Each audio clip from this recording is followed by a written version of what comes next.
Empezamos con la charla, ¿vale? Vale. Primero y ante todo, como siempre, agradeceros a todas por querer compartir unos minutos con nosotras, sobre todo de unos temas como es este, bueno, que por lo menos nos es difícil comunicar y que creemos que debería estar en la agenda de las administraciones públicas y en la agenda ecológica todos los días, pero nos está resultando complicado. Eh, como ya ha dicho Concha, bueno, yo soy, en este caso, soy el coordinador del nuevo área de tóxicos de ecologistas en acción y desde hace bastantes años estamos trabajando en lo que es, una de las patas en las que estamos trabajando es en la divulgación de los riesgos que tiene la exposición de los productos químicos y en especial de los disruptores endocrinos y de pesticidas. En especial estos dos conceptos, pesticidas y disruptores endocrinos, están unidos. Es muy difícil separarlos y de ahí surge nuestro interés y nuestras ganas de que todos compartáis con nosotros este interés y la lucha por intentar disminuir la exposición de este batiburrillo de tóxicos que todos los días sufrimos de una manera silenciosa y sobre todo de una manera en la que nadie nos ha pedido permiso a nosotros para tener este tipo de exposición.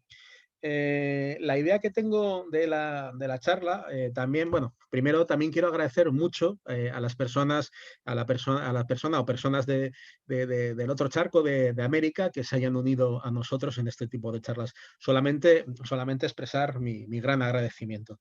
La charla, y me voy a intentar que no sea muy larga, unos 40-45 minutos. Pido a Concha, por favor, que me avise cuando me vaya acercando porque tengo bastante tendencia a hablar mucho. La charla la he nombrado Blancanieves y los 48 pesticidas, bueno, como un núcleo, como un título que pueda ser chocante o atractivo, pero sobre todo porque es verdad, estamos viviendo en un cuento, en un mundo de ficción. La norma legal europea, en la europea y mundial, pero sobre todo la europea, que es la que más conozco en materia de productos, en materia de residuos de pesticidas en alimentos, tiene muchas funciones y una de ellas es ser instrumento de ficción de seguridad alimentaria, que es mayor ficción que el decir que un tóxico no lo es porque se cumple un límite legal que está basado en una ciencia regulatoria y está basado en un acuerdo político. Y luego, principalmente, está basado en un acuerdo político. No hay que olvidar que este tipo de cosas, independientemente de de las acciones que lleven los estamentos científicos reguladores, en el caso de Europa, la EFSA, la Autoridad Europea de Seguridad Alimentaria, independientemente de lo que hagan, las agencias lo únicamente que dictaminan son dictámenes que no son vinculantes en este caso, para el gestor del riesgo. En este caso, el gestor del riesgo es la Comisión Europea. Son imprescindibles, el dictamen se tiene que producir, pero no son, pero lo que es la Comisión Europea puede separarse de este dictamen. Y al final todo pasa por una votación en la que se vota un representante de cada país, de cada Estado miembro de la Unión Europea. Pues bueno, voy a compartir con vosotros una presentación, a ver si soy capaz de hacerlo. Esto va a ser... A ver si soy capaz de hacerlo. Bien, vale. Bien, vale.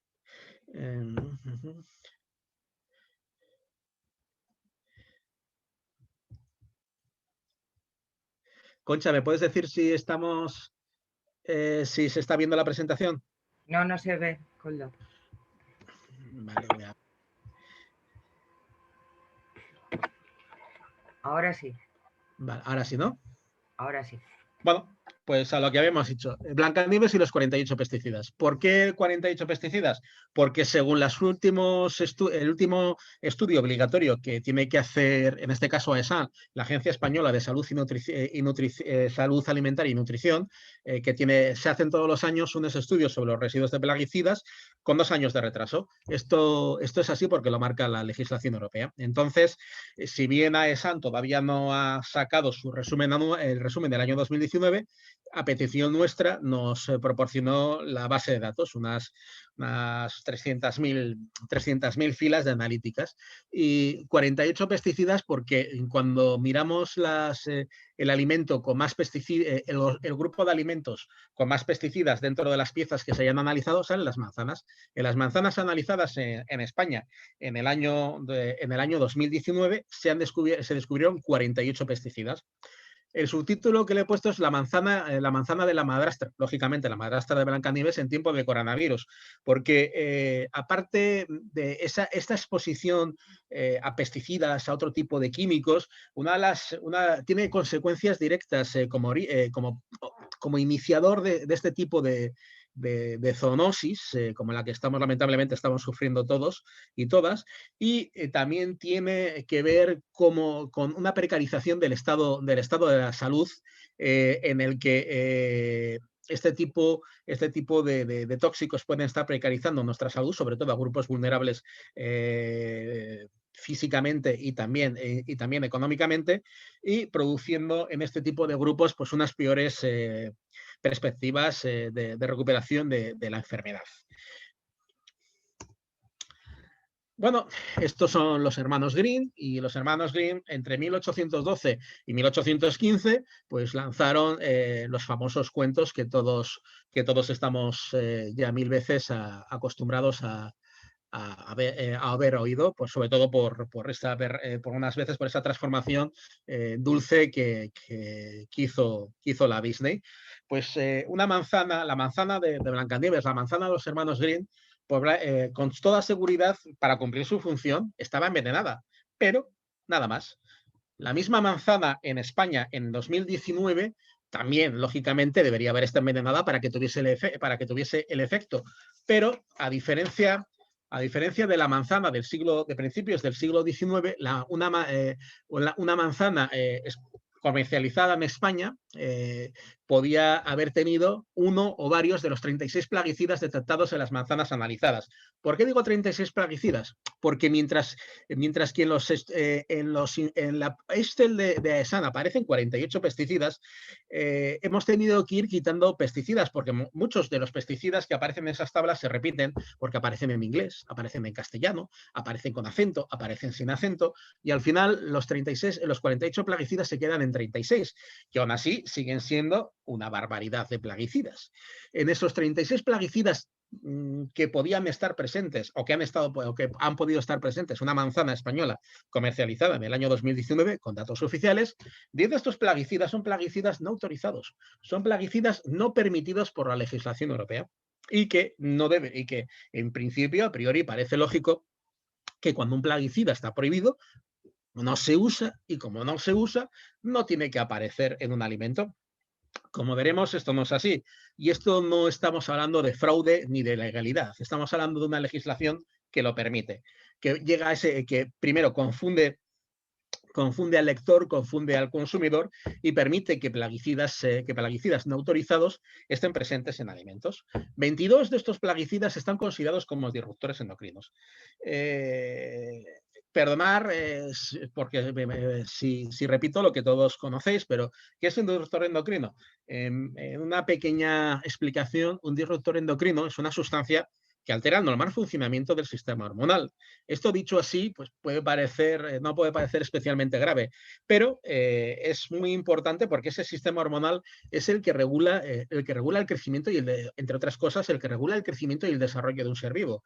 incluidos nosotros, porque muchas veces hombres y mujeres nos sentimos por encima del bien y el mal y nos sentimos que estamos separados del resto, del resto del mundo animal, del resto del medio ambiente. También nos vemos afectados.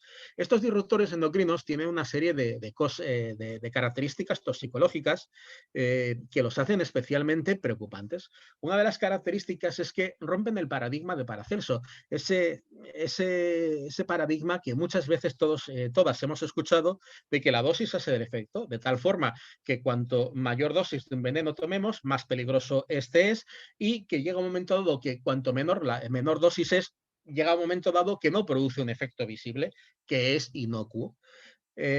Pues bueno, pues los disruptores endocrinos, que muchos de ellos están en plaguicidas, porque muchos de los plaguicidas, su forma de funcionar, su forma de atacar a los seres vivos que quieren erradicar es por medio de un mal funcionamiento de su sistema hormonal, o bien algunas veces, aunque no tienen esa función directa, sí tienen efectos indirectos que modifican el normal funcionamiento del sistema hormonal.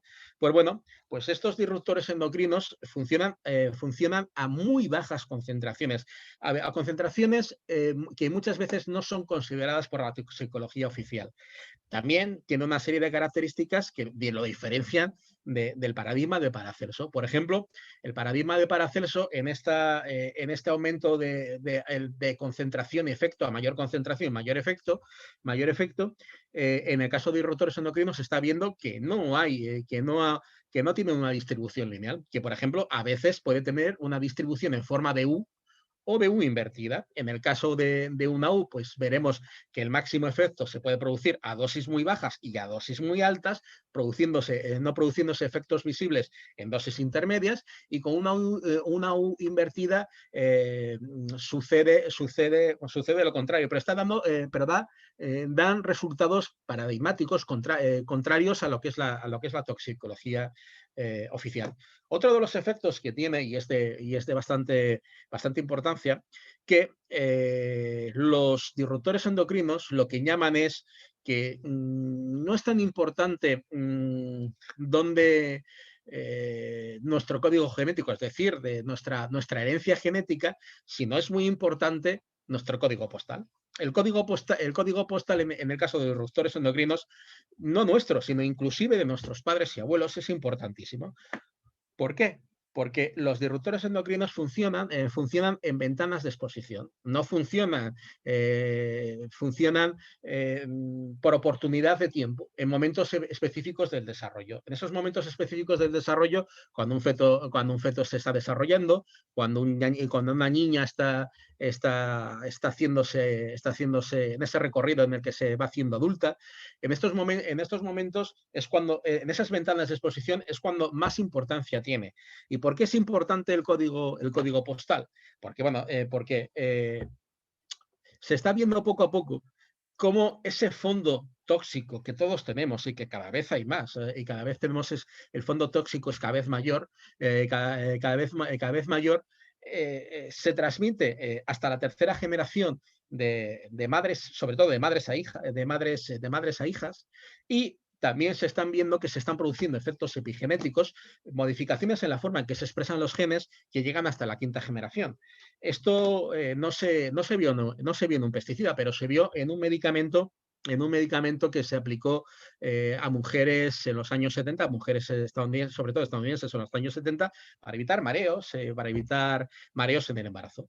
Pues bueno, este medicamento era un estrógeno, y ese estrógeno, años después, se vio que estaba produciendo una enfermedad de vagina muy rara en sus hijas. No en la madre que había tomado el medicamento, sino en sus hijas. Y ahora, en la tercera generación, se está viendo que también se están produciendo este tipo de efectos. Esta es una de las razones, de una forma sintética, por la que nos interesan los disruptores endocrinos y por la que nos interesan los pesticidas, por muchas cosas, y también porque muchos de ellos son disruptores endocrinos. De hecho, de 36, 22, estamos hablando de una muy elevada parte. Y aún así, siempre todos los datos que voy a estar dando es toxicología oficial. es toxicología oficial, es la toxicología oficial de la Unión Europea. Toxicología como la mayoría de las toxicologías oficiales, que no son muy valientes, que son bastante prudentes y que en muchos casos no se adecúan o no se adecúan como nosotras quisiéramos a los nuevos estudios disponibles en la literatura científica. Estudios que parece muy curioso, esto es muy curioso porque estos estudios están realizados habitualmente con dinero público, con dinero que se pagan las universidades, pero pero que luego, cuando se hacen las evaluaciones, por ejemplo, por parte de la EFSA, por parte de la ECA, cuando la ECA es la Agencia Europea de Sustancias Químicas, para otro tipo de sustancias químicas, suelen ser no despreciados, pero sí minusvalorados. Por ejemplo, en el caso de los pesticidas, en el caso de los pesticidas, en el caso de los plaguicidas, los ensayos realizados por la industria, realizados por las guías de buenas prácticas de laboratorio, parten de la base de una presunción de, de confianza, que son confiables, mientras que los estudios realizados por la industria, perdonad, por la universidad, parten de la presunción que no son confiables. Estamos hablando del dinero público es no confiable, el dinero privado es confiable.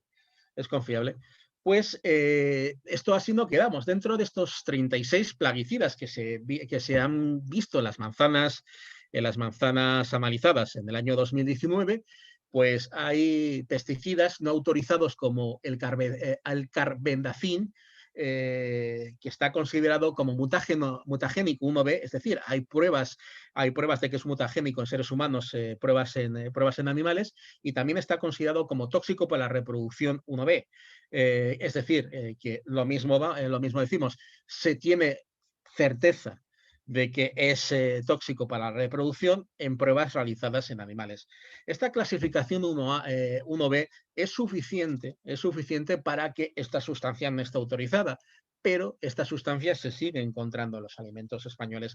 Y los alimentos posiblemente de toda Europa. España no es un mundo aislado dentro de Europa. Todo lo que hoy voy a contar es extensible a todos los países de la Unión Europea.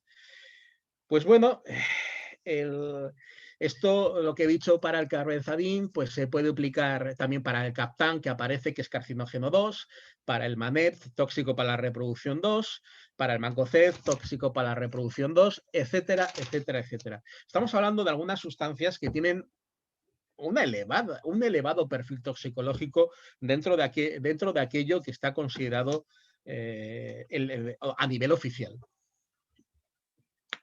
Bueno, aquí tenéis, si queréis, si necesitáis, si luego nos lo paséis por escrito, pues podemos pasar el informe, pero está disponible en la página web. Este es el informe que presentamos en 2018. Este informe tiene un pequeño vídeo que me gustaría compartir con vosotras, porque da una visión un poquito genérica de qué es lo que está pasando. Los datos del 2018 no son los datos del 2019, pero lo que marca, lo que está marcando siempre básicamente año tras año es exactamente igual. Es un vídeo cortito, perdonad si os parece largo, pero no, os lo voy a poner.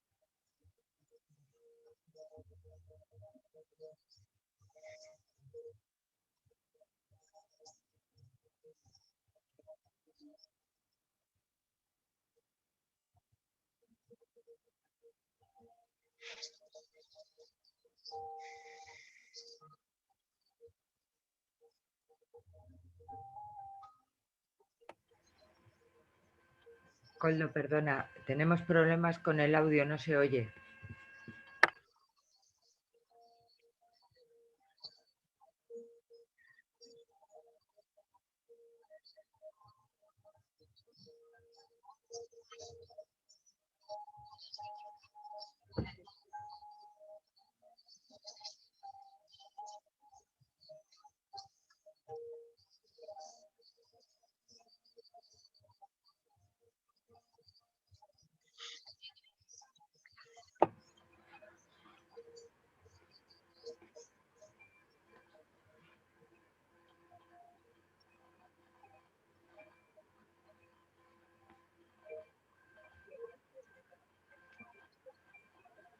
Tenemos problemas de audición, no se oye. Ah,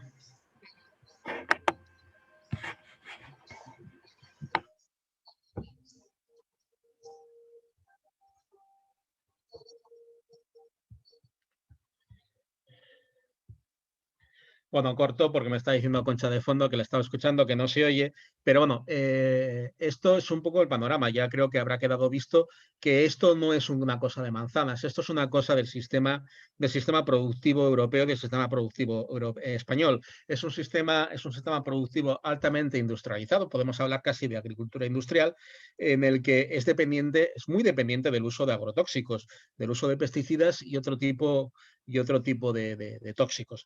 Lógicamente, un tóxico no desaparece por arte de birlo, que por mucho que queramos que lo haga, sino que tiene al final una huella. Entonces, en esta huella, de esta huella todos somos partícipes silenciosos, partícipes involuntarios.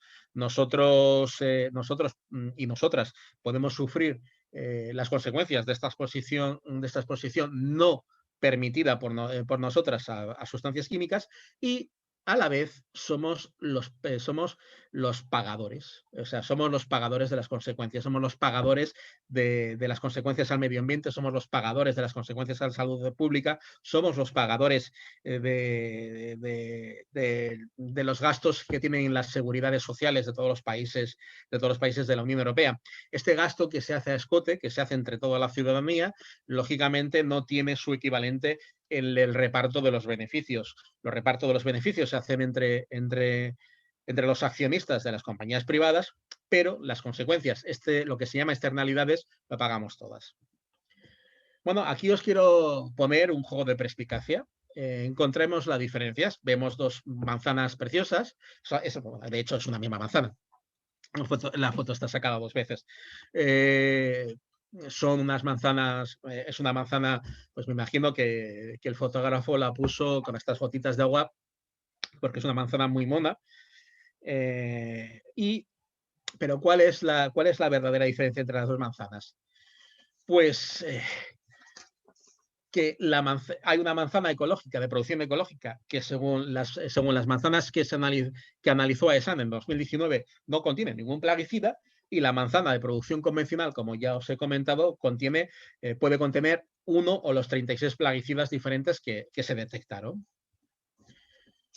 Otra de las consecuencias de la presencia de pesticidas es que mientras que en la Unión Europea y en todo el mundo se parte de una ficción, en el sentido solamente se analiza y se evalúa las consecuencias de un determinado tóxico, en un determinado tóxico, por ejemplo, del DDT. Pero no, o lo que os había estado comentando, por ejemplo, del Landa Ciatrolin, un insecticida que se está haciendo cada vez más popular en España. Se evalúan las consecuencias para la salud y el medio ambiente de ese uso de una sustancia, de ese plaguicida. Se evalúa y se da un límite máximo de residuo de plaguicida permitido. Pero lo que no se evalúa es el efecto cóctel. Ese efecto cóctel que se da, o sea, en una manzana habitualmente no se va a detectar un único pesticida, se van a detectar más pesticidas. De hecho, en el año 2019, que vuelvo a decir que son los últimos datos que disponemos, el récord en presencia de plaguicidas lo tienen las manzanas, con 2 manzanas producidas en España con 9 plaguicidas diferentes. El año pasado el récord lo tenían una serie de uvas, una uva producida en Chile y una uva producida en La Rioja, con 11 plaguicidas diferentes. Aquí lo que estamos viendo que no, que muchas veces grupos de agricultores, grupos de consumidores de determinado tipo de lobbies preocupados, intentan dar el mensaje de que el culpable siempre es alguien de fuera. Por ejemplo, para determinado tipo de otros países de la Unión Europea, pues los culpables de los tóxicos, de la presencia de tóxicos, del exceso de plaguicidas en los alimentos, la tiene España por nuestro tipo de producción y nuestro tipo de falta de medidas de remediación y de reducción de tóxicos. Para los españoles, la culpa lo tienen las frutas, las verduras que traemos de otros países. Esto no es cierto por dos cosas. Porque la legislación es la misma. La legislación es para la comercialización de los alimentos que se ponen en España, independientemente de su origen. Todos los alimentos que se comercializan en España juegan con las mismas reglas. Y aun en el caso de que haya más presencia, que de hecho la hay, de plaguicidas en alimentos que vengan de fuera de Europa, alimentos producidos dentro de Europa, la responsabilidad es de las administraciones que tienen que hacer la vigilancia de mercado, que deben hacerlo. Una vigilancia de mercado que desde nuestro punto de vista es bastante corta y exigua y que es muy mejorable. Y segundo, las reglas de juego a nivel mundial están hechas para esto. O sea, de la misma forma que un plaguicida se prohíbe en la Unión Europea o se prohíbe en Estados Unidos, de los poquísimos plaguicidas que se puedan prohibir, se permite su presencia en residuos de plaguicidas. De hecho, el DDT está prohibido en Europa desde hace décadas. Y el DDT tiene límites máximos de residuos para muchos alimentos. De hecho, en el 2019, de las poquísimas superaciones de límites máximos de residuos de plaguicidas que ha habido en España, 6 han sido debidas al DDT en pescado y marisco. O sea, la norma está hecha para permitir que haya una circulación de pesticidas a lo largo del mundo. De hecho, se puede seguir viajes de pesticidas que ni Willy Fogg, el protagonista de La Vuelta al Mundo en 80 días. Pesticidas no autorizados fabricados en Europa que se distribuyen a varios países de fuera de Europa, América, África, y que después nos vuelven en forma de residuos de plaguicidas. Y todo esto siempre dentro de unos valores límites. La Unión Europea tiene muchas cosas, pero algunas de las cosas que tiene también a veces es hipocresía. Prohibimos determinado tipo de sustancias de plaguicidas en Europa, pero permitimos pero nos beneficiamos, o las empresas se benefician de este comercio en otros países. En otros países y luego estos residuos de plaguicidas, de sustancias no autorizadas, vuelven a Europa. Y todo esto sin contar con ilegalidades. Todos los años, el año pasado no se realizó, pues por el tema del coronavirus, todos los años en Europa hay unas redadas de plaguicidas. Yo la primera vez que lo escuché me quedé muerto, porque redadas de plaguicidas. Todos los años la Interpol, por medio de la OLAF, que es el organismo antifraude de la Unión Europea, y en colaboración con policías de determinados países, incluido España, hace redadas de plaguicidas. Hace una campaña de redadas de plaguicidas que habitualmente suele ser sobre abril. Quiero recordar que todos los años la cantidad de plaguicidas que se decomisa cada vez es mayor. Es más, la Comisión Europea suele poner el ejemplo de con la cantidad de plaguicidas que se han decomisado y de plaguicidas ilegales que se han decomisado, cuántas hectáreas se podían haber tratado de plaguicidas. Pues y se pone un país, el tamaño de un país de la Unión Europea. Todos los años el país crece. El país crece en extensión. En el 2017 creo que con lo que se decomisó de productos ilegales vendidos de forma fraudulenta en la Unión Europea, se podía haber irrigado de plaguicidas todo el Reino Unido. Este es uno de los ejemplos de que a pesar de lo que dicen las autoridades europeas y españolas, de que el sistema alimentario español y el sistema alimentario europeo es el mejor del mundo, y en muchos casos, sobre todo a nivel de norma jurídica, lo es, tenemos muchas cosas que mejorar. Y sobre todo, posiblemente es un sistema alimentario que nosotras queremos que mejore y que nosotras no deseamos que sea de esta forma. que sea de esta forma. Os voy a poner un vídeo también muy corto, no hay sonido, pero se está bien, pero se van a ver las cantidades. Esto es del año 2000, también del año 2018. Estamos preparando una ensalada y vemos el número de plaguicidas que puede tener una ensalada normal.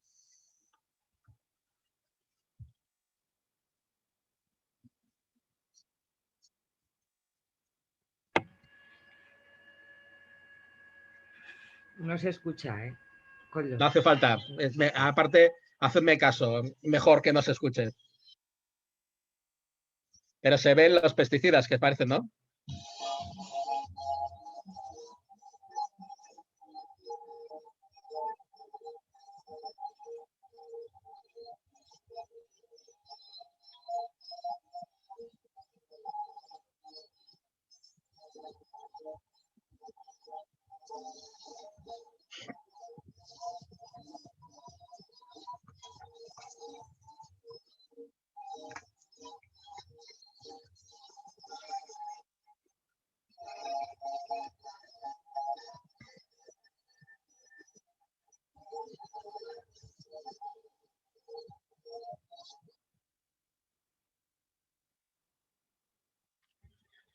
Bueno, el vídeo de nuevo no se ha escuchado, pero bueno, tiene una música que a mí me parece especialmente estridente.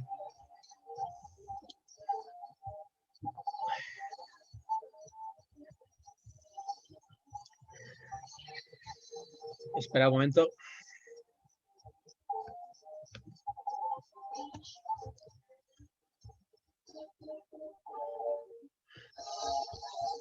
Bueno,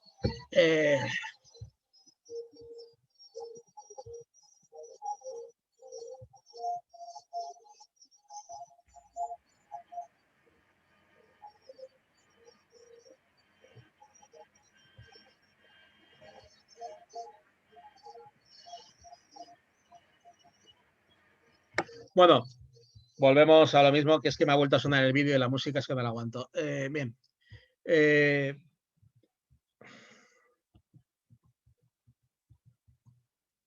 Otra de las cosas que tiene la legislación europea, la legislación también mundial en el tema de residuos de pesticidas, es que jugamos a la ruleta de la fortuna, en este caso a la ruleta del tóxico.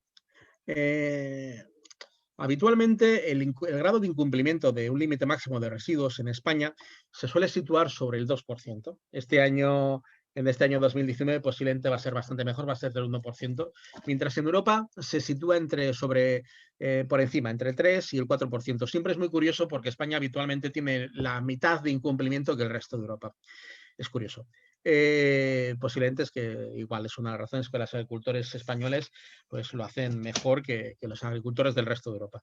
Pero bueno, en esta ruleta del incumplimiento, que es un 2, un 4%, que en cualquier otro sistema de gestión, y esto no deja de ser un sistema de gestión tipo, como podría ser equivalente a una ISO 14001, una ISO 9001, este grado de incumplimiento estaría significando la necesidad de hacer acciones correctivas, de ver qué está pasando y cómo evitarlo, cómo reducir este grado de incumplimiento. La Unión Europea lo vive con especial autocomplacencia. Dice que estos datos lo que avalan es que el sistema funciona y funciona muy bien. Pues bueno, y aquí no estamos hablando de algo nimio, estamos hablando de que en este caso, en el caso de España, la media española, el 2% de los alimentos que compramos en el mercado tienen límites máximos de residuos superiores a lo que la norma legal permite. Y estos límites máximos de residuos, ¿qué es? O sea, porque todavía mucho he hablado de ellos, pero no lo he definido. Pues el límite máximo de residuos es la concentración máxima de un residuo de plaguicida en un alimento basado en las buenas prácticas agrícolas y en la menor exposición necesaria para proteger a los grupos vulnerables. Entonces quiere decir que cuando hay un grado de incumplimiento, no estamos protegiendo a los grupos vulnerables de personas. Grupos vulnerables que la legislación europea no dice cuáles son y solamente menciona por encima a los no nacidos y a los niños, olvidándose de mujeres embarazadas, de personas enfermas, del precariado. Porque lo que parece lógico Y de hecho pasa es que la exposición química no es igualitaria para todo el mundo. Todos lo sufrimos, pero no es igualitaria para todas. O sea, la exposición química es tanto mayor, habitualmente es tanto mayor cuanto menor son los ingresos económicos. Las personas con conocimiento, con información suficiente y con capacidad económica adecuada, pueden optar a una alimentación ecológica que es más cara, pueden optar a unas viviendas que están alejadas de determinados núcleos, de elevada contaminación. Entonces, estos grupos vulnerables están completamente escondidos por la parte de la legislación. O sea, la legislación europea no vigila el efecto cóctel de los distintos pesticidas presentes en alimentos, menos va a vigilar qué efectos pueden tener estos residuos de plaguicidas, estos residuos de tóxicos, con otros tóxicos que tenemos en la ciudad, en nuestro medio ambiente y en nuestro domicilio. Por ejemplo, en nuestro domicilio hay estudios que ya dicen que los domicilios de los occidentales, los domicilios de los europeos, tienen un grado de contaminación mayor que el que hay en el medio ambiente urbano. Porque nosotros vivimos muchas veces en jaulas aisladas, con una pobre ventilación y cada vez unidos o cada vez con más instrumentos tecnológicos que liberan al medio ambiente de nuestros domicilios, de nuestra zona íntima de vida, tóxicos que se van concentrando sobre todo en el polvo. Esto no lo miran. Esta ruleta de la fortuna, esta ruleta de autocomplacencia, pues no sé, me gustaría pensar si el consumidor le sacamos un cesto con 100 manzanas y le decimos, puedes llevarte las manzanas que quieras, pero que sepas que hay 2 que están consideradas tóxicas por la legislación europea.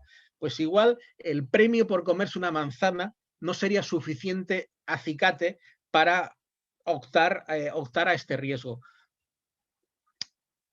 Y hablando de riesgo, una de las cosas que tiene, en esta definición, perdón, voy a volver a anterior, esta definición de límite máximo de residuos pone que la concentración máxima está basado en las BPA, en las buenas prácticas agrícolas. ¿Qué es una buena práctica agrícola? Es algo que determina la industria, no lo determina ni la administración. Cada vez que la industria pide una evaluación sobre un determinado residuo de plaguicida, primero escoge un país ponente. Lo escoge la industria. Habitualmente la industria no es tonta y va a escoger un país más proclive a hacer una evaluación más amigable. Pero una de las cosas que también hace la industria obligatoriamente, porque lo marca la legislación europea, es determinar cuál es la buena práctica agrícola. Es decir, las concentraciones, el modo de uso del plaguicida y lo que ellos llaman condiciones reales. Las condiciones reales. La mayoría de las veces estas condiciones reales luego no se aplican en el campo. En el campo se aplican otras. Entonces, se crea otra ficción entre lo que dice la norma que establece la industria y la realidad. Es esa ficción que todos, que al final todas llevamos las de perder por un riesgo tóxico que, vuelvo a decir, que nadie nos ha pedido permiso para hacerlo. Solamente tenéis que pensar, por ejemplo, no sé si habéis visto alguna vez pues un camión que va lento junto a una cuneta que está tirando líquido a la cuneta. Pues habitualmente suelen ser camiones que lo que están haciendo es echar glifosato en las cunetas para eliminar la vegetación que puede ir un poquito hacia la carretera.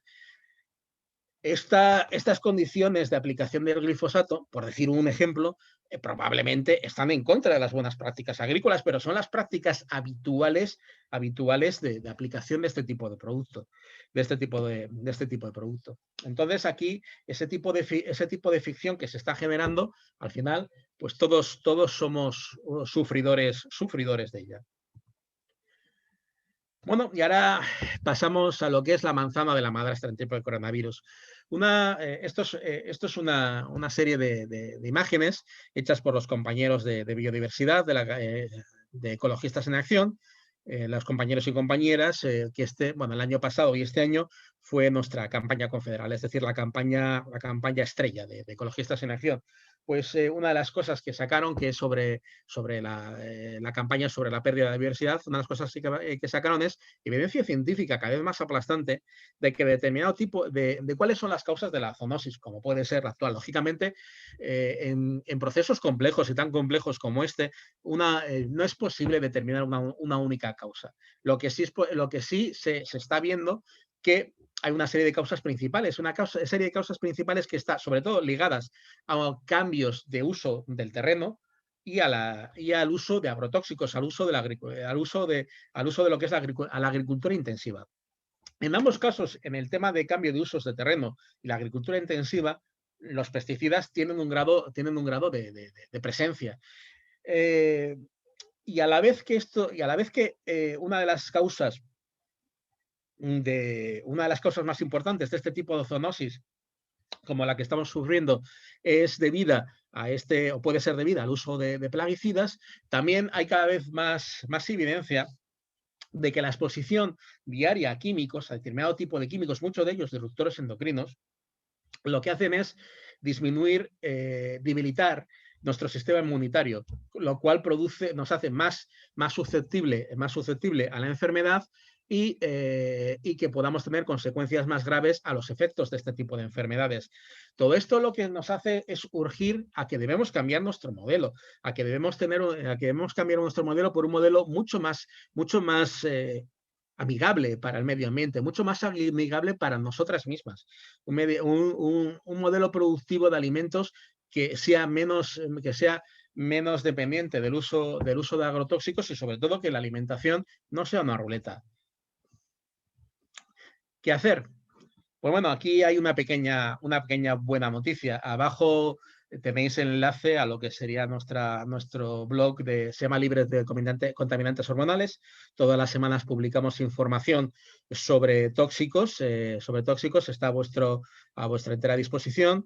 Si tenéis interés en cualquier tema que nosotros podamos abordar, pues estaríamos muy agradecidos en que nos lo comuniquéis. Pues bueno, pues esto es un estudio que se hizo en el 2018 en Francia. Es un estudio, posiblemente el estudio toxicológico sobre alimentación ecológica más fuerte, más grande que se haya hecho nunca.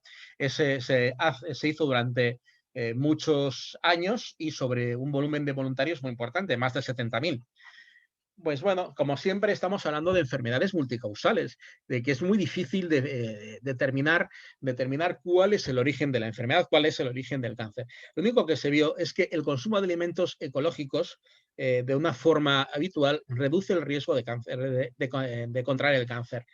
Entonces estamos hablando de que no solamente es necesario reducir la presencia de pesticidas en nuestros alimentos por su efecto al medio ambiente, sino que una alimentación ecológica es una alimentación más saludable y una alimentación que nos hace más resiliente a la enfermedad.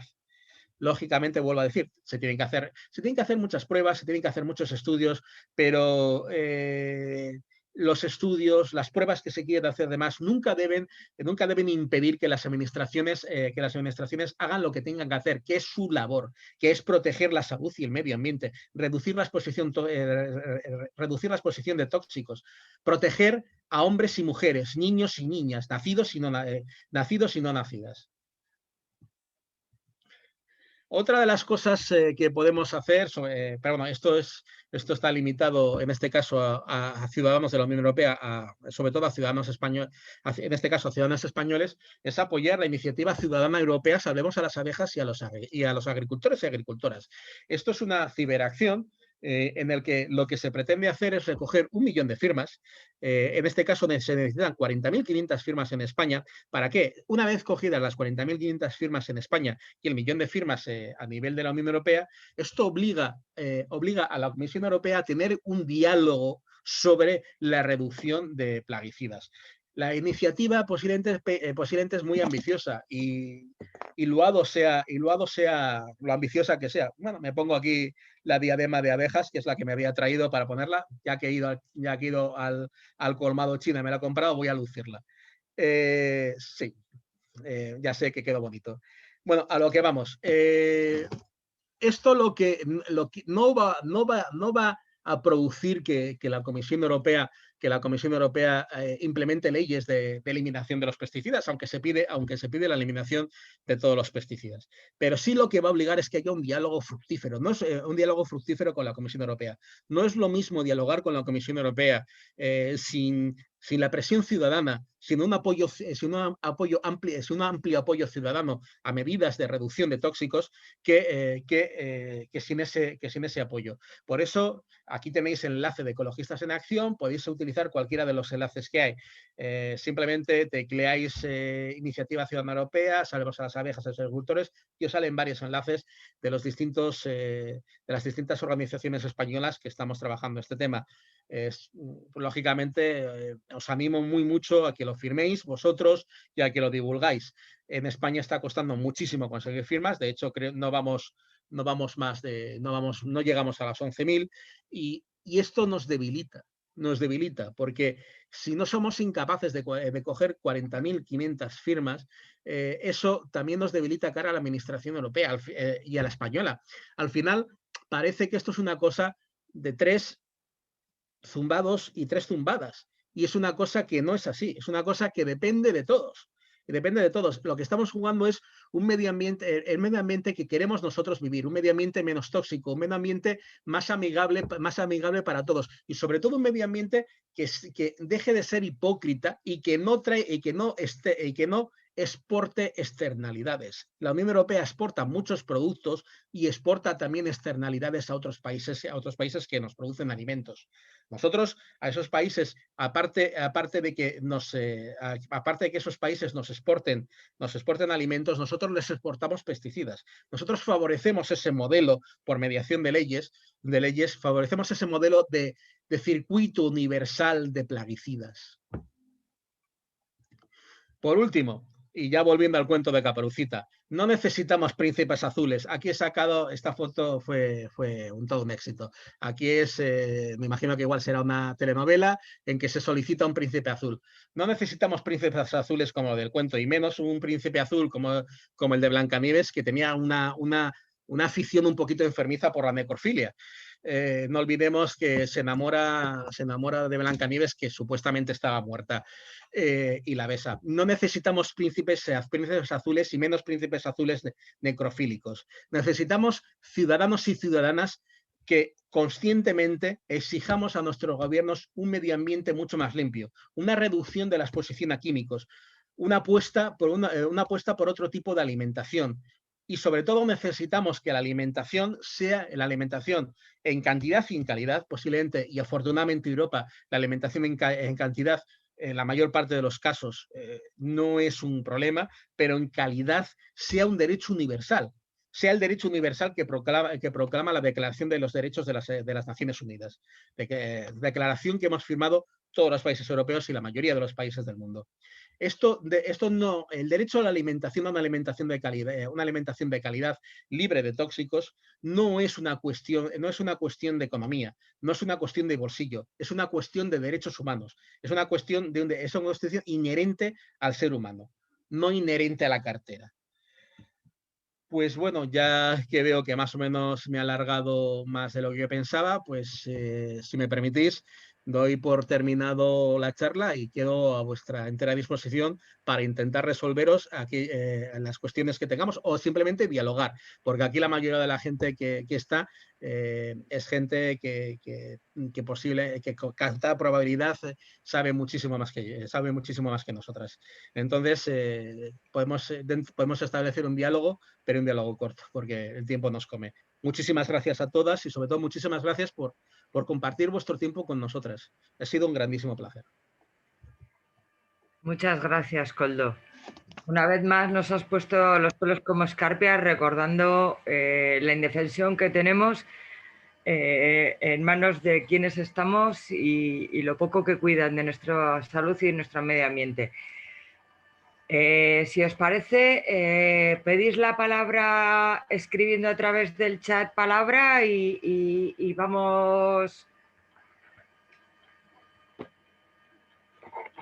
abriendo el turno, ¿vale?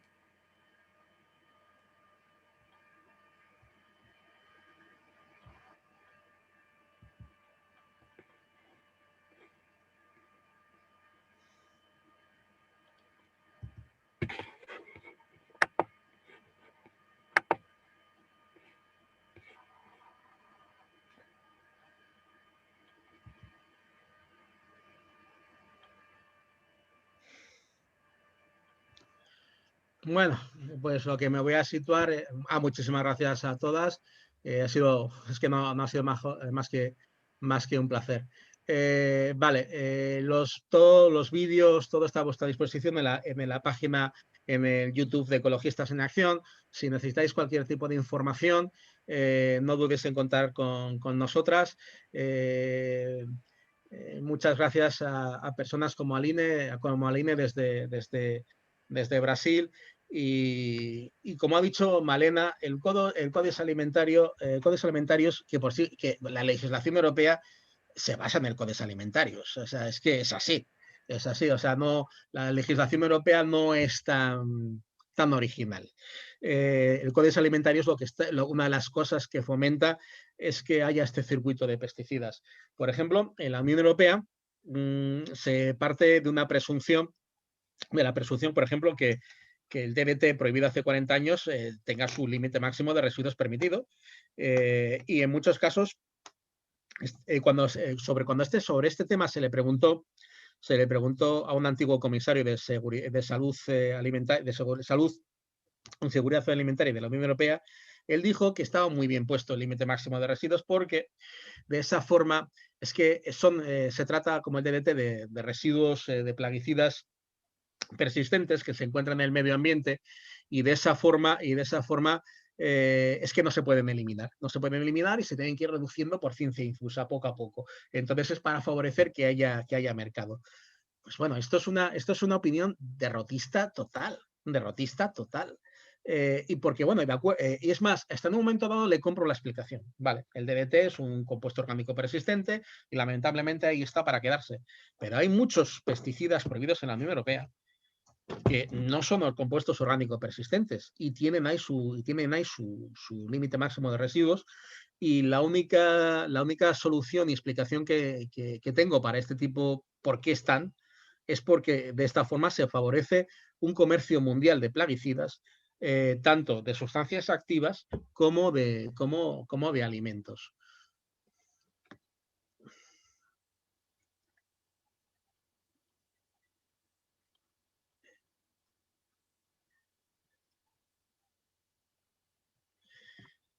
Bien.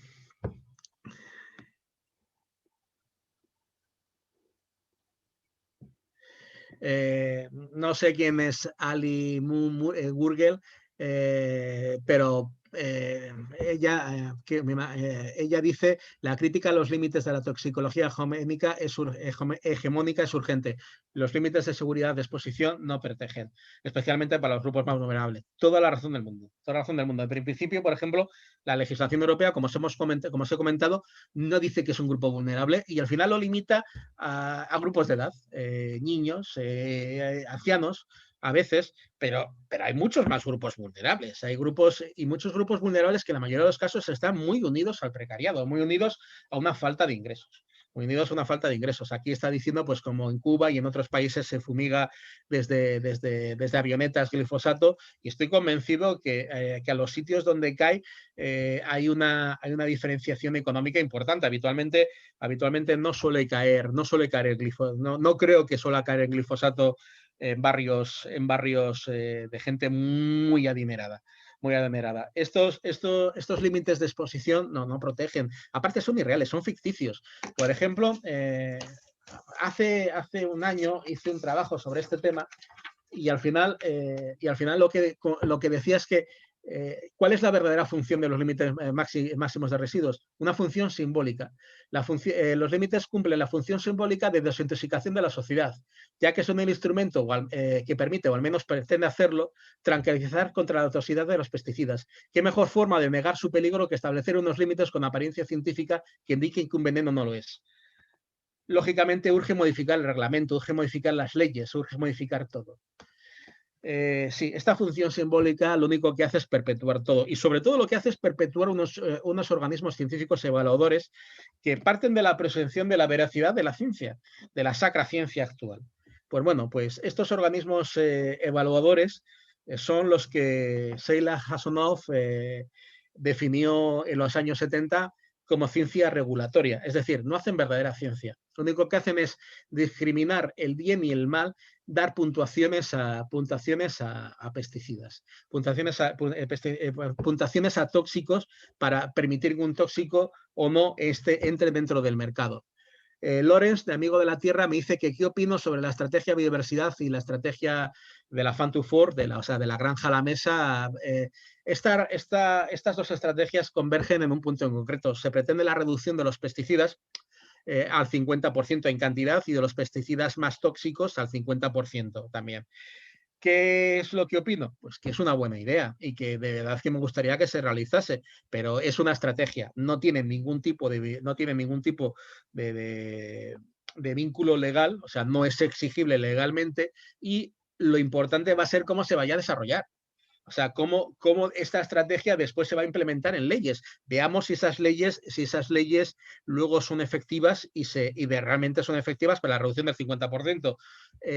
Ya desde el inicio de estas dos estrategias, es un inicio que no tiene meses, más que meses, ya está habiendo una contestación y una presión por parte de los lobbies importantísima para reducir su grado de ambición. Su grado de ambición. Hoy, por ejemplo, ha salido una noticia de agricultores alemanes que se han manifestado en Alemania en contra de unas medidas que ha puesto el gobierno alemán, de aquí creo que es para el 2024, y una de las medidas que ponía es que se diese un límite de seguridad de 10 metros para echar pesticidas a masas de agua. Pues esos 10 metros están diciendo que es algo tremendo, que va a arruinar la agricultura alemana. Tenemos que unirnos todos, tenemos que ser resilientes, tenemos que de una vez darnos cuenta de que tenemos que ser lobby, quizás el lobby bueno. O sea, podemos aullar a la luna sin morder a nadie, pero si no aullamos a la luna, si no metemos presión a los gobiernos, nos van a morder a nosotros. De hecho, nos están mordiendo. Tenemos que presionar como sociedad. Esperemos que vaya bien, Lorenz, pero ya veremos en lo que queda. Una estrategia es un bonito papel.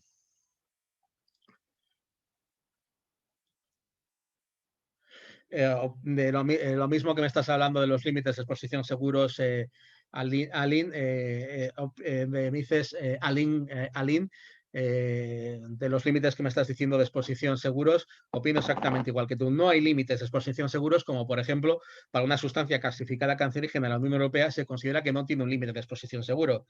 El tema es que hay poquísimas sustancias clasificadas cancerígenas por Europa. De hecho, hay muy pocas clasificadas por la Agencia Internacional del Cáncer, pero menos en Europa, pero menos las clasificadas como tales en Europa. Y aún así, son muy pocas. Aquí el problema es, primero, sí es necesario que no tengan límites de exposición seguros. Eso es evidente, igual en el caso de los disruptores endocrinos, pero lo importante es que se identifiquen a nivel legal. O sea, por ejemplo, el reglamento de pesticidas europeos del año 2007. En el año 2007 se dijo que los pesticidas que tuviesen características de alteración endocrina, tanto para el medio ambiente como para seres humanos, no deberían ser comercializados. Estamos en el 2021, 14 años después. 14 años después, y solamente hay un pesticida clasificado como disruptor endocrino en la Unión Europea, el Mancozeb, el año pasado a finales.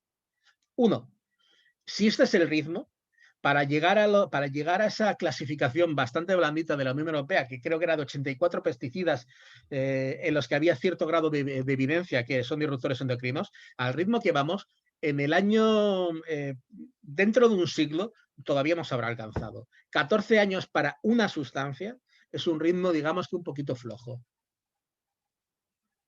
Sí, Lorenz, también tiene razón Lorenz, que yo me estoy centrando en pesticidas y también se propone la Farm to Fork y propone una reducción del uso del 25% de fertilizantes y debería hacerse, es más, me parece también un valor demasiado corto, pero volvemos a lo mismo, son estrategias, no hay que confundir una estrategia con una norma vinculante.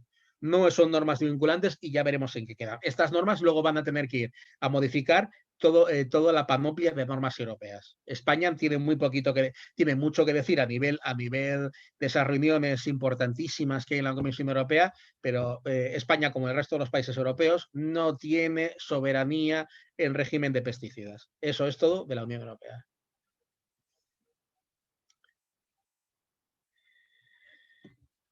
Paula, sí, hay un diálogo. Hay un diálogo entre el sector sanitario que trabaja con determinadas enfermedades y exposición a disruptores endocrinos. Lo único que es un diálogo no de sordos, pero es un diálogo de muy pocas personas. De hecho, uno de los grandes departamentos a nivel mundial de este tema es el Departamento de Medicina de la Universidad, uno de los departamentos de medicina de la Universidad de Granada. Te recomiendo, por ejemplo, está liderado por el doctor Nicolás Olea y la doctora Marieta Fernández.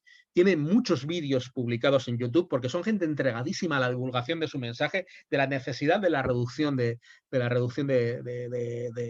tóxicos. Tiene muchísimos vídeos en YouTube y os recomiendo que lo veáis. No solamente es que dan mensajes, son gente muy agradable, que tienen discursos muy bien construidos, que saben hablar perfectamente, Nicolás Olea y Marieta Fernández, que saben de lo que están hablando y son lo más puntero a nivel mundial que hay. De lo más puntero a nivel mundial que hay. Sus vídeos son clases magistrales. Y son gente accesible y son gente que habitualmente trabaja con nosotras, trabajan con el área de tóxicos de Ecologistas en Acción. Nos hemos visto en muchos foros. Son un círculo restringido. También hay varios investigadores de la zona de Cataluña, investigadores muy potentes a nivel mundial. Lo único que son muy poquitos. Vamos a ver.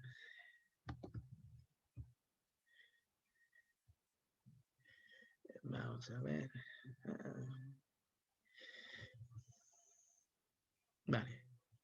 Sí, Diego está hablando sí, Diego, los mayores afectados por los pesticidas son los agricultores.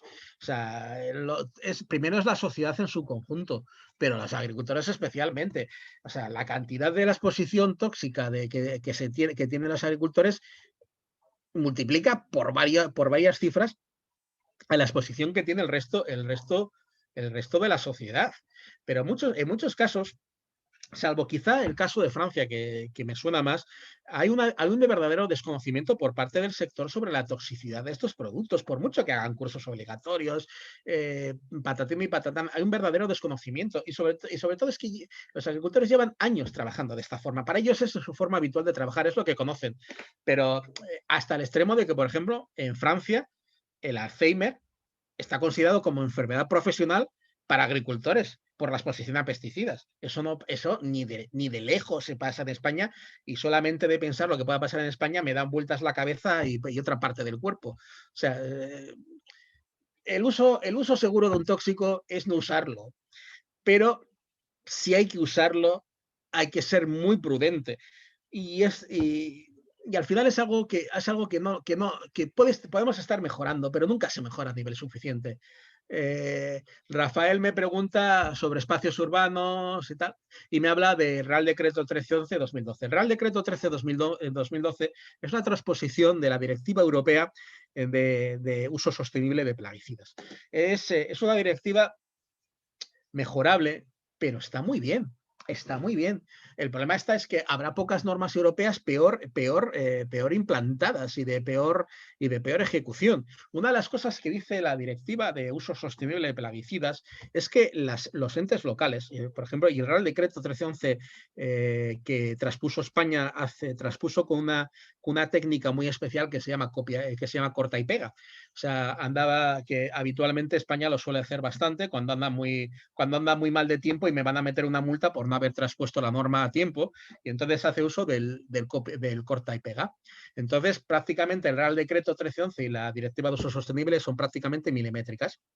Por ejemplo, pues entonces el Reglamento de 1311 y la Directiva dicen que los entes locales tienen que reducir el uso de sustancias de pesticidas en el ambiente urbano, en el ambiente de los municipios, sobre todo en espacios públicos en los que pueda haber personas, grupos vulnerables.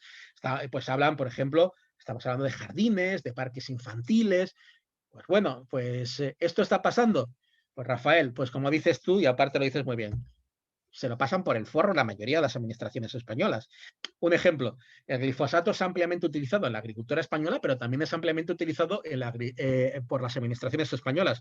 El glifosato, en el año 2007 en España, datos oficiales del Ministerio, no me acuerdo exactamente de la cifra, pero voy a decir una cifra global. Datos oficiales del Ministerio sitúan el consumo del glifosato en el 2011 en 7 millones de litros, un poquito más. Bueno, en el 2018, que son los últimos datos que conozco, el gasto de glifosato estaba por encima de los 11 millones de litros. Quiere decir que en un periodo de 7 años, el glifosato en España ha aumentado el 40%. El 40%. Y esto es imposible que ese 40% sea un aumento del 40% de la agricultura, porque la agricultura española ni de loco ha aumentado un 40%. Gran parte de este uso es por parte de las administraciones, porque las administraciones, como muchos agricultores y muchos industriales de la agricultura, uno de los verdaderos usos de los pesticidas es expulsar a trabajadores del campo. O sea, el uso de pesticidas lo que favorece es que una reducción de mano de obra, el empobrecimiento de los trabajadores, trabajadores agrícolas y pequeños propietarios agrícolas que al final son expulsados de sus tierras, son expulsados de su trabajo. Y en esto hay que reconocer que, por ejemplo, la Bayer no engaña. Una de las cosas más peculiares que he leído nunca, fue el año pasado, que leí una entrevista de la máxima representante de la Bayer en Sudamérica. Hablaba del glifosato y ella más o menos dijo un titular que era: el glifosato es el mayor invento de la humanidad para disminuir los trastornos musculoesqueléticos. Y se quedó tal cual. ¿Qué quería decir? El glifosato es el mayor invento de la humanidad para expulsar a trabajadores del campo, para reducir la mano de obra. O sea, lógicamente, si viene un trabajador que se agache, ese trabajador, al no agacharse, sufrirá menos, por lo menos en esa actividad, esa actividad agrícola que no va a hacer, sufrirá menos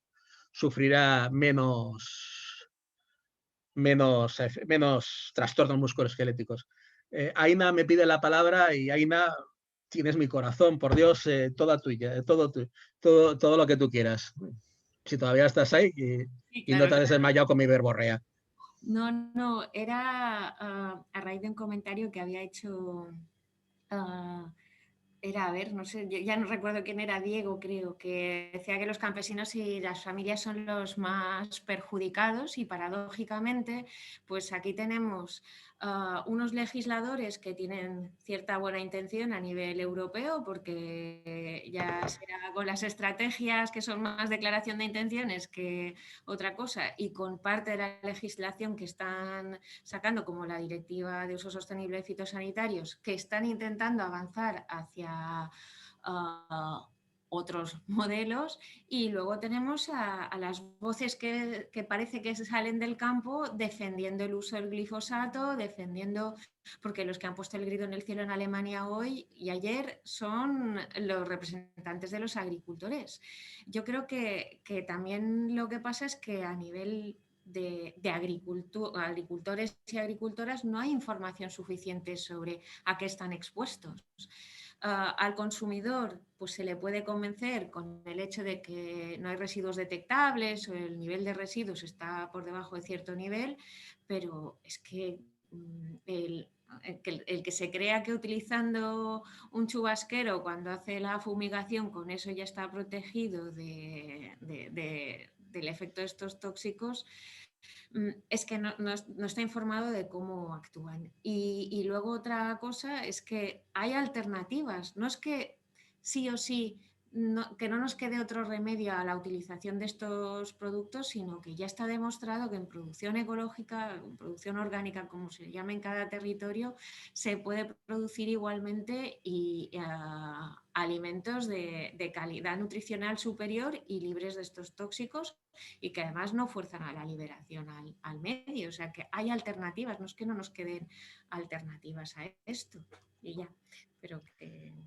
yo creo que Pues muchísimas gracias, Aina. Aina nos ha presentado, Aina es representante de la Sociedad Española de Agricultura Ecológica, de SEAE.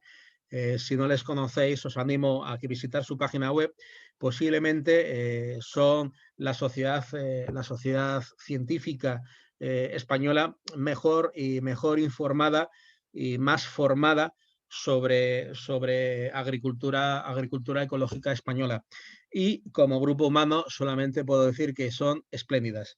O sea, de verdad, es un encanto, es un placer poder compartir espacio con vosotras. Bueno, de nuevo, Aline, lo que me dices de Brasil y la parte de la toxicología crítica me parece interesantísimo. Simplemente te pido y de verdad, por favor, que compartas con nosotras información. No sé si os podemos ser de ayuda, pero seguro que vuestra información nos podrá ser de mucha ayuda. Si hay que desmantelar este tipo de políticas públicas, y sobre todo lo que hay que alzar es la conciencia.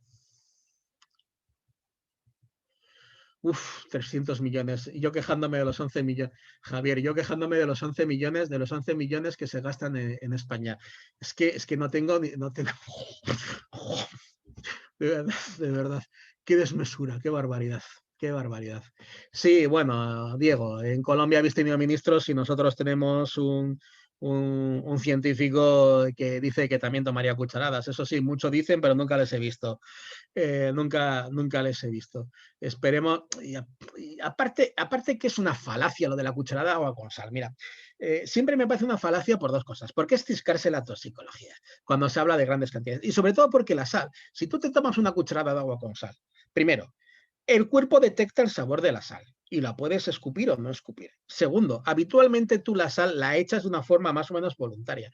Los alimentos no están de forma voluntaria. Los alimentos esos residuos de plaguicidas están de forma involuntaria. Cuando digo involuntaria no me refiero por parte del agricultor, sino de forma involuntaria por parte del consumidor. Lo que se crea es lo que se llama el riesgo permitido, el riesgo que la sociedad permite. Es como el límite de velocidad, el límite máximo de velocidad. Por ejemplo, no tengo coche, no sé si en España son 100, 110, no lo sé, ni me importa. Pues pasar de ese límite supone que el riesgo aceptado por la sociedad ha sido vulnerado. Pues lo mismo se pretende con el tóxico. O sea, es el límite que la sociedad acepta para que el pescado tenga DDT. Pues ese límite que la sociedad permite, que acepta, pues igual no está tan aceptado por la sociedad, igual no es tan conocido por la sociedad. Vuelvo a decir, el cuerpo humano tiene forma de diferenciar el sabor de la sal. O sea, nunca he bebido glifosato diluido. O sea, y espero no hacerlo nunca. No sé si tiene sabor. Pero posiblemente el cuerpo no sepa diferenciarlo. Y sobre todo, la ingesta es involuntaria. Qué tontería, la piña, de verdad.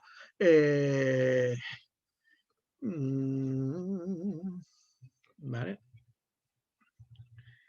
Pues nada más, no hay más intervenciones por la que estoy viendo. Pues si no tenéis más, y me disculpo porque no se hayan oído los vídeos, pero bueno, también te voy a decir que tampoco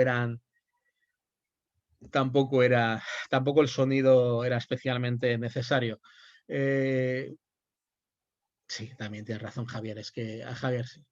Pilar de SEAE, Pilar también es de SEAE y de la cooperativa ecológica la Pulgarcita ecológica que quiere hablar. Pilar, si de nuevo todo es tuyo. Sí. Bueno, me encanta tu fascinación con los cuentos, pero no es Pulgarcita, es Garbancita. Perdona, disculpa, estoy hecho, ya sabes que no estoy muy perjudicado de la cabeza. Nada. No, el problema del peso tan importante, había iniciado un comentario, pero luego he pensado que quería expresarlo mejor.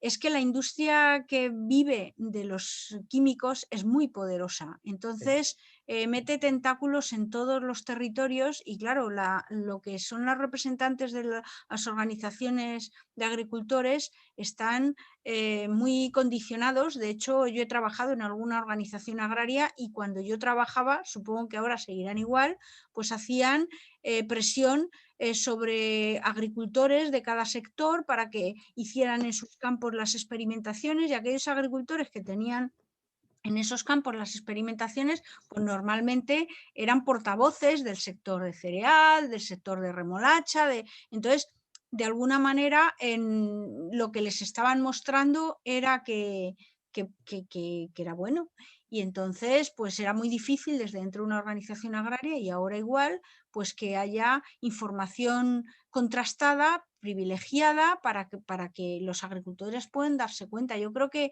hay ya suficiente información también para la sociedad en su conjunto como para que sepamos diferenciar. Sin embargo, nos encontramos que los representantes de la Agencia Española de Seguridad Alimentaria y Nutrición pues siguen diciendo en reuniones a las que yo he asistido, o sea que no me lo han contado, pues que la alimentación ecológica no tiene nada que envidiar a la convencional para darle alimentos a las escuelas, a los niños de 0 a 3 en escuelas infantiles, cuando estamos hablando de que son organismos inmaduros, es en el momento, como decía Koldo, donde más impacto hay, y sin embargo, pues las autoridades están hablando por boca de la administración, que parece que están hablando por boca de los interesados en que sigamos rociando nuestros campos y nuestros cuerpos con sustancias tóxicas. Entonces, es muy grave la poca transparencia que hay de todos estos datos, y luego te encuentras que la gente normal pues tiene mucho desconocimiento de lo que hay, porque probablemente no se quiere enterar, pero también porque no estamos haciendo unas campañas adecuadas, o sea que nos hace falta también los que estamos en este sector llegar lo más lejos posible para precisamente pues, tener espacios donde la gente pueda encontrar alimentos ecológicos a un precio razonable, donde puedan encontrarlos directamente agricultores, en fin, ese tipo de cosas también hace mucha falta, porque si no, al final están en las estanterías de las grandes superficies como en la zona de delicatessen, entonces ya todos nos colocamos que eso es para personas con poder adquisitivo, y a veces no es así, o sea, puedes encontrar productos a un precio muy razonable o muy parecido al convencional. Lo digo también para colocarnos en sintonía. Cada vez hay más agricultores y ganaderos ecológicos y cada vez es más accesible, y luego hay proyectos que, ya digo, estamos trabajando para distribuir y comercializar esos alimentos ecológicos. Así que lo que hace falta es seguir insistiendo. Y bueno, muchas gracias, Koldo, por la presentación, porque todos estos datos además hacen que mucha gente se caiga y diga, voy a escoger la manzana envenenada del cesto o voy a buscar otras fórmulas, ¿no? Pues muchas gracias, Pilar. Simplemente, si no hay más intervenciones, y agradeciendo pues lo que nos está pasando José de Bee Garden, una organización, una asociación, una empresa de apicultores y de venta de miel, que muy luchadora contra el uso de los pesticidas, que bueno, está dando, pues lógicamente, de la presión que están sufriendo y que va a sufrir que está sufriendo y que va a sufrir el gobierno mexicano con su decisión muy atrevida y muy valiente de prohibir el glifosato unos años. Esperemos que esta decisión titánica no sea utópica y se visualice. Y simplemente agradecer a todo el mundo que está dando mensajes. Por favor, poneros en contacto con nosotros, con nosotras. Tenéis por medio de los grupos de WhatsApp en los que estamos. Mi correo electrónico es muy fácil. Si queréis contactar conmigo, es químicos@ecologistasenaccion.org. Os lo voy a escribir. Pasarnos todo tipo de información, pasarnos todo tipo de iniciativas. Tenemos que trabajar en una red española, pero también en una red mundial. O sea, cuanto más seamos presionando, por lo menos, no sé si lograremos algo, pero tendremos la sensación de que no estamos solos, de que no estamos solas, y de que podemos luchar para que no pasen cosas como las de este fin de semana. Nos ha dado la locura. Nosotros en Pequeño Comité nos llamamos las Toxic Girls. El área nuestra se llama las Toxic Girls, comité, en Pequeño Comité. Nos hemos pasado este fin de semana hecho 8 recursos de alzada contra autorizaciones excepcionales de pesticidas, porque en Europa, a la vez que se permite que se expulsa un pesticida del mercado, se permite que de forma excepcional durante 120 días se comercialice, si lo pide alguien y se lo da el Ministerio de Agricultura en este caso. Pues bueno, se acaba de dar una autorización para un neocotinoide que estaba prohibido para la semilla de la remolacha azucarera. El uso de este neocotinoide en para el tratamiento de semillas estaba prohibido desde 2013, y el Ministerio lo ha dado para que se entrenen durante un año en la transición. desde el 2013. No tiene ni por dónde cogerlo. Pues entonces esto es y sobre todo cuando de los neonicotinoides fueron expulsados de la comercialización de la Unión Europea porque se sabe que perjudican a los polinizadores. Bueno, pues sencillamente y ya llevamos casi 1 hora y 20. 1 hora y 20 y nada más. O sea, de verdad, os agradezco mucho a todas y a todos y a todas el haber pasado un ratito con nosotras. Muchísimas gracias, de verdad.